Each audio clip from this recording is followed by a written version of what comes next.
Hello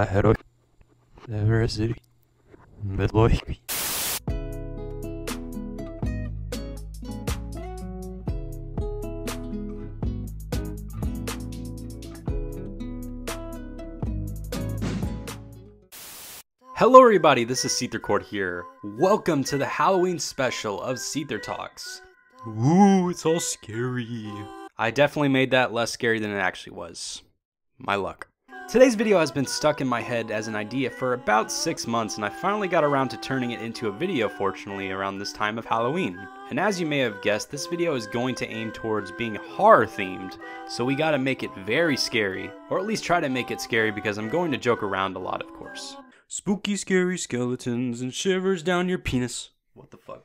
So for today's video, we are going to look into a genre of media on the internet that I was very obsessed with when I was a young teenager. And that form of media is known as creepypastas. So if you didn't know what a creepypasta is a constantly reposted urban legend story that is intended to scare the reader with the use of horror, paranormal activity, and gorish content. Creepypastas were more so popular back in 2010 and aren't as relevant anymore, but the genre still has a decent audience of people online to read and discuss the stories. When I was in my early teenage years and was just starting off high school, I always found these stories to be fascinating, thinking that most of them were real and falling into the paranormal aspect of all of them. In my personal opinion, I don't really like any of them now these days because many creepypastas are very similar to one another and are usually not very well written and are cliche and unprofessional altogether. But for today's video, we are going to cover the 3 creepypasta stories that I remembered the most as a teenager.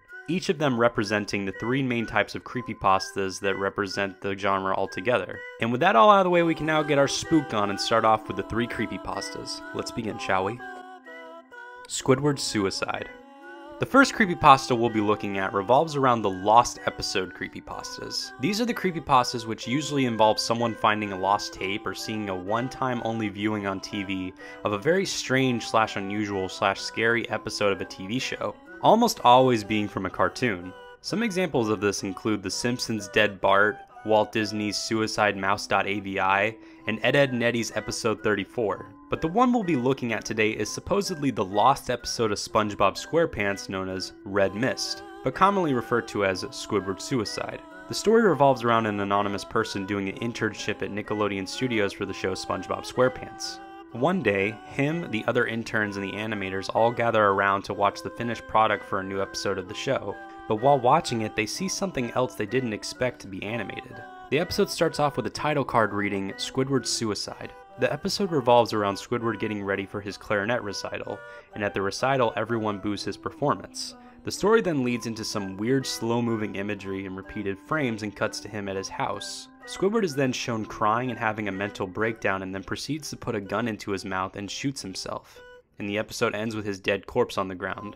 Now when it comes to my overall opinion of this creepypasta, it sucks. This story is very poorly written, has a lot of grammatical errors as well as many cliches. Many of the cliches in this story is the overuse of the word hyper-realistic, because apparently the audience at the recital had hyper-realistic eyes and so did Squidward at the end.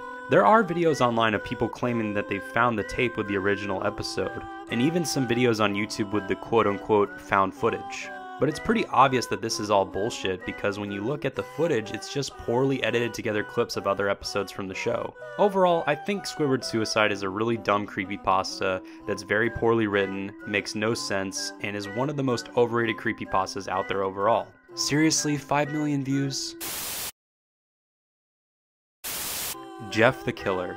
This second creepypasta will more so be revolving around more original stories and more urban legends. The character in this story is also seen as kind of the mascot for the creepypasta subgenre because of how popular and iconic its image is. And that character is Jeff the Killer. Jeff the Killer is a story about a young boy named Jeff and his younger brother getting involved in a fight with 3 bullies. Jeff stands up for his brother and beats the shit out of them, stabbing and breaking their hands and arms. Afterwards, Jeff starts to go insane, realizing that he enjoys inflicting pain onto others. For some reason, Jeff's parents make him go to one of the bullies' birthday parties, and once Jeff shows up, the bullies then proceed to get gasoline and alcohol and proceed to light Jeff on fire at the party. Jeff then gets hospitalized and his skin has permanently been burned to white. Once Jeff gets home, he starts to go absolutely insane and gets a knife and carves a permanent smile into his face. and he also slices off his eyelids so that way he can never sleep. He then kills both of his parents and goes to his little brother's room and tells him to go to sleep before killing him, and the story ends there. This one's definitely more on the weirder side more than anything else for me. I usually don't get a kick out of children becoming sociopaths, but I won't deny the story is pretty well written and well paced. The story does kind of have more of a realistic approach to how sadists and sociopaths are, and it's also nice to not have a creepypasta involved with the paranormal for once. One really messed up thing about all of this is back in 2013, some people have speculated that the original Jeff the Killer image was based off of a picture of a young woman who committed suicide in response to being harassed online for posting a picture of herself to 4chan. The reason she committed suicide was because she was constantly criticized and harassed online for her weight. Now, to be fair, this hasn't been confirmed, so there is a chance that this could be faked. So overall, at its worst, it's a very unpleasant story to read, yet at its best, it's also a very competent story, and deserves respect in that sense. Ben Drowned. The last creepypasta we'll be covering today is my all-time favorite and the only one that I think has a genuinely good story, writing, as well as extra content. It's also going to be the one that represents the gaming creepypastas. The gaming-related creepypastas tend to revolve around someone finding a lost copy of a game that was previously owned by someone who died, and they start to experience unnatural glitches within the game. This final creepypasta is known as Ben Drowned, based off of my favorite game of all time, The Legend of Zelda: Majora's Mask, for the Nintendo 64. The story revolves around a college student named Matt who buys an old cartridge of the game from an elderly man at a garage sale. While he's playing the game, he notices that there was already a file in the game known as Ben. When he begins a new save file, he notices some differences from the standard playthrough of the game. He notices the game starts to corrupt itself and glitching out. He also begins to get warped to other parts of the game, with dialogue being changed and corrupted to text that could possibly be referring to Matt himself. Matt goes to the internet and starts posting about this on message boards and also providing gameplay footage showing what he's experiencing. Later on, Matt learns that Ben is referring to the previous owner of the cartridge, which was a boy named Ben. Ben was a kid who died from drowning, and his soul was possessing the cartridge and is now currently haunting Matt this whole time. Matt begins to lose sleep, lowering his grades in college, and becomes a recluse due to how much of a toll this is taking on him. He helps free Ben from the cartridge and helping put his soul to rest finally, and Matt makes a final post online stating that he's happy that he was the one to experience this and to free Ben, and made sure that nobody else had to go through what he went through, ending this creepypasta on a happy and even kind of a sweet note for once. This creepypasta was created by a man known as Alex Hall, or how most people refer to him on the internet as Jadu Sable. He's done interviews on the entire creation of the story and what inspired him, and I like how someone has finally owned up to writing one of these creepypastas because most of these have unknown origins. I love how this creepypasta is separated into parts and has a lot of gameplay footage that Alex Hall went out of his way to create using GameShark emulators. Adding in the gameplay footage to watch after reading each section of the story definitely does add to the creepiness and the unease you feel while experiencing this story. Overall, Ben Drowned is my favorite creepypasta and one of my overall favorite urban legends of all time. I would definitely recommend giving this creepypasta both a read and a watch. But definitely do it with the lights on because I don't want you to pee your pants in the dark.